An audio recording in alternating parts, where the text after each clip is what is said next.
Welcome back, everyone. We're diving back into Middle-earth today, Always a pleasure. but we're going deep. Deep cuts, right? Deeper than usual, even for us. Sounds fun. I think so.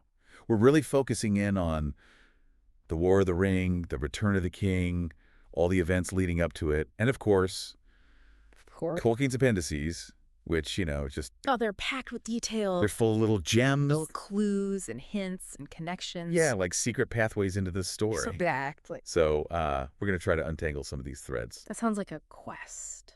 It is, in a way. And a good place to start, I think, would be Minas Tirith. Okay, yeah. Because we see Pippin arriving there with Gandalf.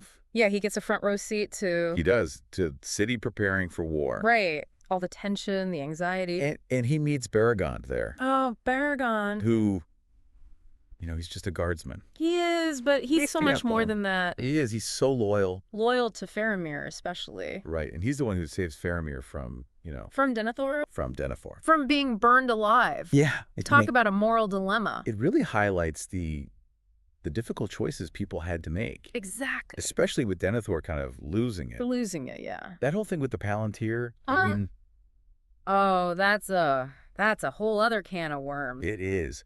But it shows how even powerful people Can be manipulated can be manipulated. by despair, by fear, And by Sauron, ultimately. right through that seeing stone. Yeah.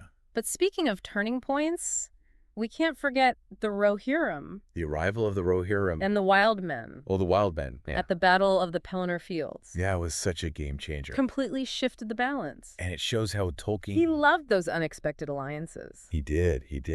But, I mean, the way Gandalf uses the paths of the dead Oh, brilliant, but so risky. to bring the Rohirrim. Like a chess move, you know? It is. It's like he's playing against Sauron. Outmaneuvering him at every turn. And Aragorn, too, Taking that risk, leading his people. through a place of fear and curses. It speaks volumes about his courage. And his claim to the throne. Absolutely. But then, of course, you have the Witch King arriving. Oh, talk about terror. Breaking the gate of Gondor. With Grond, that massive battering ram. I mean, his presence alone. It's like a psychological weapon. It is. It just crushes their spirits. And that confrontation with Gandalf at the gate, Oh, man. you can feel the raw power. It's palpable. It shows how fear can paralyze even the bravest. Yeah, and Denethor, Already on the edge. he's completely consumed by it. By the terror that Sauron's unleashed. Through the Witch King. Exactly. And speaking of fear, I mean, we have to talk about Frodo and Sam In Mordor. in Mordor. Facing their own kind of terror. Yeah, as they get closer to Mount Doom. The ring's grip tightens. It does. It just intensifies. It's a psychological battle as much as a physical one. And they're carrying the weight of, well, The weight of the world literally the weight of Middle-earth. on their shoulders. And Sam, I mean, he's incredible. Samwise the Brave. He's the anchor. He keeps Frodo going. He does. When Frodo wants to give up, His loyalty is just, it's amazing. unwavering. It's like a shield against the ring, It is. protecting Frodo from its darkness. It's true. And you know that whole episode with Shelob? Oh, the giant spider. I mean, Sam's the one who Fights her off, he fights her off rescues Frodo. and gets them moving again. Talk about courage. Yeah, it shows how even the most ordinary Can be extraordinary. can be extraordinary. When love and loyalty are at stake. It's true. And speaking of unexpected turns, did you ever notice how Whoa. that little squabble between those two orcs Oh, Shagrat and Snega. at Cirith Ungol, Yeah. it actually helps Frodo and Sam escape? It does. That argument over the mithril coat. Tolkien was so good at that, At what? at showing how small actions can have huge consequences. Right, like ripples spreading out. Affecting everything. It's like those orcs had no idea. They were playing right into... Fate's hands. Exactly. It's amazing how he wove it all together. Yeah, But their escape from Cirith Ungol. that's just the beginning. It is. The journey's not over yet. Not by a long shot. We'll have to see what challenges they face next. Next time on our deep dive into Mordor. It only gets more intense from here. Stay tuned. So we left off with Frodo and Sam escaping Cirith Ungol. But they're still in Mordor. Still in Mordor, yeah. And the clock is ticking. It is. Sauron's forces are closing in. Plus, the closer they get to Mount Doom, Uh-huh. the stronger the ring's influence becomes. Right, that pull, that temptation. It's wearing Frodo down. It is, both physically and mentally. Tolkien really captures that. The toll it takes. The sheer exhaustion. And the despair. Yeah. And that's where Sam, I think, The Samwise. always It been. becomes even more vital. Absolutely. He's practically carrying Frodo. At times, literally, Yeah, towards Mount Doom. through that barren landscape. Yet his spirit never breaks. No, it doesn't. He always finds that glimmer of hope, Even in Mordor. even in Mordor. It's incredible. And I think it's that hope That light. that helps Frodo keep going. It's like a shield against the darkness. It is against the ring's power. That's the power of love, I guess. Love and loyalty. And friendship. And when they finally reach Mount Doom, Oh, that scene. the tension is just palpable. You can feel it. The fate of Middle-earth. Hanging in the balance. And it all comes down to Frodo. Frodo's choice. And Gollum. Gollum, yeah, he can't be forgotten. He's been lurking in the shadows all this time. Driven by his obsession. With the ring. For centuries. And it's that obsession That ultimately leads to its destruction. It's both tragic and fitting. It is. It's like Poetic justice, almost. yeah, like even Gollum, twisted as he is, Played a part in the grand scheme. in the fate of the world. It's amazing. And then the aftermath. The calm after the storm. Like Tolkien shifts the whole mood From the fires of Mordor. to the peace of Ithilien, A beautiful land. where Frodo and Sam begin to heal, To recover. to find solace, The powerful image of renewal. of hope returning. And it's there, in Ithilien, Yeah. that Aragorn It reveals himself at last. to Frodo and Sam, A moment of recognition. of restoration, Of a new beginning. and then the field of Cormallen. Oh, that scene. The armies gathering, A crowning of Aragorn. the hobbits finally honored. Recognized for their role. It's like a celebration A new era of hope. of peace. And we see other characters finding their place. Right. Aragorn and Arwen, Their marriage, uniting elves and men. Eowyn and Faramir, A love story born from the ashes. and even Legolas and Gimli, Together still. journeying on. It's like Tolkien is showing us. The power of reconciliation, Of forgiveness. of moving forward. But not everyone gets a happy ending. Right. Some choose different paths.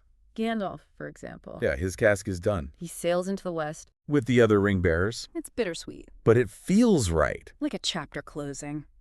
And for the hobbits, Back to the Shire. they go home, expecting peace. But instead, They find trouble. corruption. Outsiders taking control. The scouring of the Shire. It's like, A reminder that the fight never really ends. yeah, even after Sauron. There's still evil in the world. And it can take root anywhere. Even in the Shire. And once again, It's Sam. Samwise Gamgee. Who steps up. He uses Galadriel's gift The soil from Lothlorien. to heal the land. To restore the Shire. It's a beautiful image Of hope blooming anew. of the resilience of nature. And of Sam's love for his home. But the story doesn't end there. No, there's one last scene. The Grey Havens Where Frodo, bearing the scars of his journey. sails to the Undying Lands, With Bilbo. and Gandalf. And the elves. It's a heartbreaking farewell. Especially for Sam. But there's also a sense of peace. Of Frodo finding healing. Yeah. In a realm beyond the shadows. And with his departure. The Fourth Age begins. A new chapter. In Middle-earth. But to fully understand it all, To appreciate the events of the War of the Ring. we need to go back In time. to Numenor. That lost kingdom. Shrouded in mystery. With a deep connection. To the story. To the characters. To everything. Numenor. Tolkien's Atlantis. A tale of ambition. Of power. Of a civilization that rose to greatness. And then fell.